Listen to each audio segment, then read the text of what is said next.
right, let's do a pull.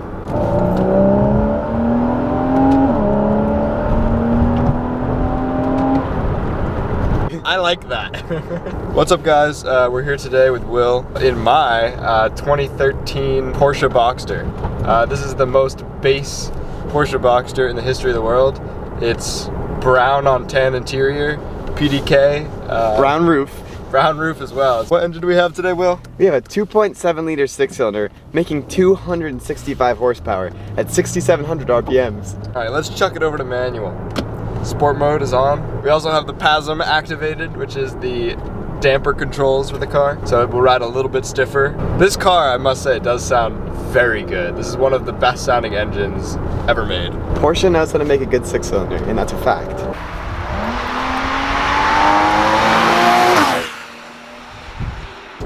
Yeah, so this car is one of the purest modern day sports cars I think you can possibly buy. I would recommend though buying the Cayman over the Boxster unless you're a convertible guy. This car is like a modern day nicer Miata.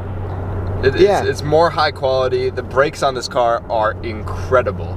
It's a Porsche. It's like the pinnacle of what a sports car should be. Yeah, I agree. And I couldn't agree now more. that they've gone to the 4-cylinder, this is going to be one of the last true driver's cars that they make. That's not a GT series car. Yeah, no, I couldn't agree more. The fact that they've changed to the 4-cylinder is kind of disappointing. This is the true Porsche engine. Porsches really dominate the racetrack. You could daily drive it, but you could also bring it to the track. It's very usable.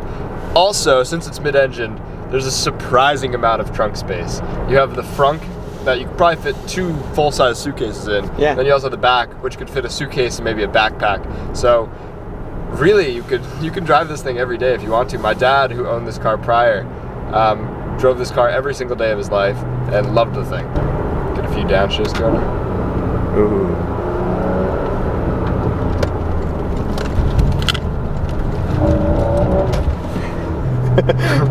This transmission, it's just so fast. I mean, the shifts are effortless and they happen the second you touch the paddle. And there's just no there's no jerking or anything. It almost feels like you're not even shifting. It's just a sound. It's really incredible. One thing I have noticed since 2013 when we got the car is that this car has incredible reliability. It really has had no issues. Besides one time there was some water that got into the stereo system, but that got resolved very quickly. Mechanically, however, this car is very well put together. I mean, I beat the crap out of this car constantly. It holds up to that very, very, very well.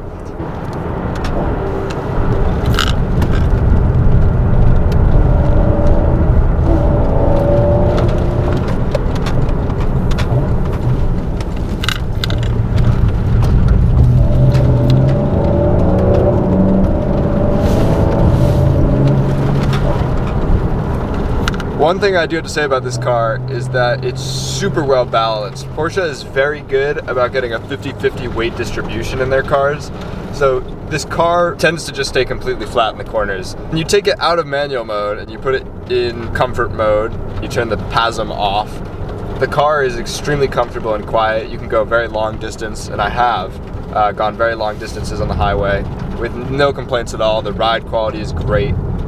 Just a very comfortable, usable car. This steering rack, as Will I'm sure can attest to, is so quick and so precise. And I really do think that that's an important thing when it comes to building a sports car. And even after Porsche from the 987 and the 997 switched to the electric power steering, they made so many small tweaks as the years went by that made the cars feel just as connected as before, which no company, in my mind at least, has done as well as Porsche with electric power steering. The brakes are also super good.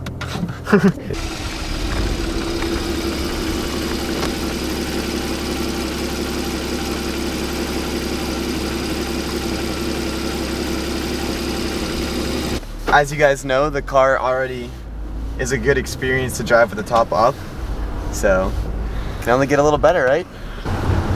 God, this transmission is wonderful. I feel like we've said that a lot this video, but from a driver's perspective, like, yes, I prefer a manual transmission, but if I'm getting an automatic, I want it to feel exactly like this and nothing less. What a good sounding car.